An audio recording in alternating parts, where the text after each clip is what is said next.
ये वही लोग हैं जिनके पूर्वज पिछड़ों को, दलितों को, वंचितों को बुद्धू कहा करते थे। जो दूसरों को बुद्धू कहा करते थे, आज उन्हीं के घर में बुद्धुओं की भरमार है। ये वही लोग हैं जिन्हें लगता था कि कैसे उनके सामने कोई दलित व्यक्ति कोट पैंट पहनकर खड़ा हो सकता है और संविधान लिख सकता है। कि स्वर्गीय राजीव गांधी जी ने कहा था, आरक्षण के नाम पर बुद्धुओं को बढ़ावा नहीं देंगे। इसका विस्तार कर विभिन्न क्षेत्रों में बुद्धुओं को बढ़ाने से पूरे देश को नुकसान होगा। आई अनकोट। ये मैंने नहीं कहा, ये स्वर्गीय राजीव गांधी जी ने कहा। पूर्व प्रधानमंत्री के अति बुद्धिमान पुत्र इस देश को बताएंगे कि क्या उनके पिता की नजरों में पिछड़ा वर्ग बुद्धू था।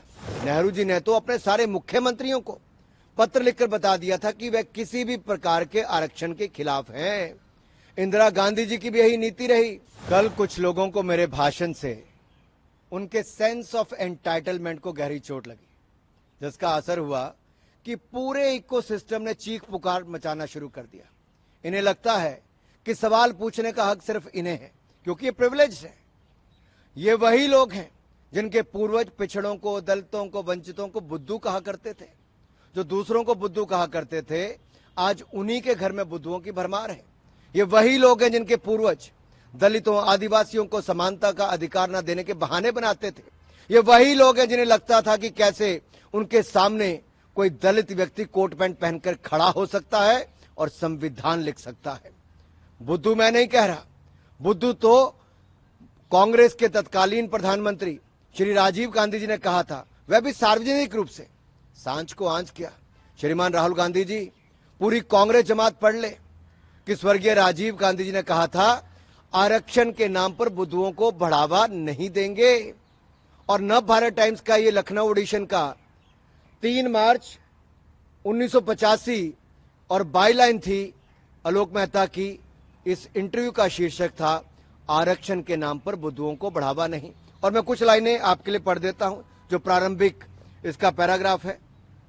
प्रधानमंत्री श्री राजीव गांधी की मान्यता है कि संविधान बनाते समय पिछड़ा वर्ग के लिए आरक्षण की जो व्यवस्था की गई, पिछले वर्षों के दौरान उसका बहुत राजनीतिकरण हो गया। इसलिए अब समय आ गया है कि इनके सारे प्रावधानों पर नए सिरे से विचार किया जाए। वास्तव में दबे और पिछड़े लोगों को इस सुविधा और सहायता दी जाए, लेकिन इसका विस्तार कर विभिन्न क्षेत्रों में बुद्धुओं को बढ़ाने से पूरे देश को नुकसान होगा। आई अनकोट। ये मैंने नहीं कहा, ये स्वर्गीय राजीव गांधी जी ने कहा। मैं तो कहता हूं, बात निकली है तो दूर तलक तक जाएगी। पूर्व प्रधानमंत्री के अति बुद्धिमान पुत्र इस देश को बताएंगे कि क्या उनके पिता की नजरों में पिछड़ा वर्ग बुद्धू था। क्या कांग्रेस राजीव गांधी जी द्वारा दिए गए एक अति घृणित जातिवादी बयान की सार्वजनिक निंदा करेगी। क्या उस बयान के खिलाफ कोई रेजोल्यूशन पास किया जाएगा।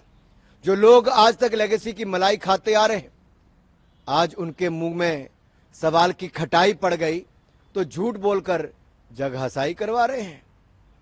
1947 से लेकर कांग्रेस अपने वैचारिक दरबारियों के साथ मिलकर दलितों और वंचित समाज को समाज की मुख्यधारा से बाहर करने की तमाम तरह के हथकंडे अपनाती रही। जब जवाहरलाल नेहरू जी से पूछा गया कि दलित और आदिवासियों को आरक्षण क्यों नहीं दिया जा रहा, तो उन्होंने बहाना बना दिया कि उन्हें आरक्षण देने से उनके मन में हीन भावना भर जाएगी, इसलिए उन्हें आरक्षण नहीं दे रहे। नेहरू जी ने तो अपने सारे मुख्यमंत्रियों को पत्र लिखकर बता दिया था कि वे किसी भी प्रकार के आरक्षण के खिलाफ हैं। इंदिरा गांधी जी की भी यही नीति रही। और बीबी प्रसाद मंडल जी, जिन्होंने मंडल आयोग की रिपोर्ट लिखी, इस रिपोर्ट की इंप्लीमेंटेशन को भी राह ताकते रहे।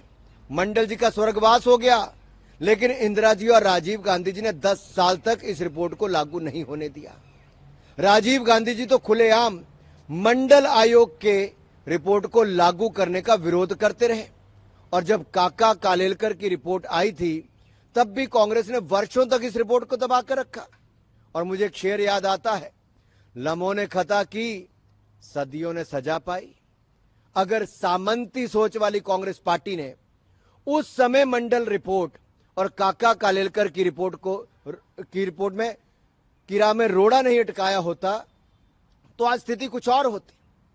ये जो तुम इतनी वफा दिखाते हो सनम, डर है ये कोई नई दगा तो नहीं। पूरे देश में पिछड़ा, दलित, आदिवासी समाज को राहुल गांधी जी के इरादों पर शंका है, क्योंकि ये उसी परिवार और पार्टी के सर्वे सर्वा हैं जिसने आज तक सारी जरना और मर्यादाओं को तोड़कर आरक्षण का विरोध किया। सामंती जब समाजवादी बनने का ढोंग करते हैं तो बड़े खतरनाक होते हैं। और कांग्रेस ने तो मोदी जी के बहाने पिछड़ा वर्ग को गालियां दी, अपमानित किया। भरे चौराहे पर मोदी जी की जात को पूछा। एक पिछड़ा इतनी हिम्मत करे कि वो देश का प्रधानमंत्री बन जाए। राहुल गांधी जी ने तो अपनी लश्करे कांग्रेस को मोदी जी के खिलाफ खुला छोड़ रखा है।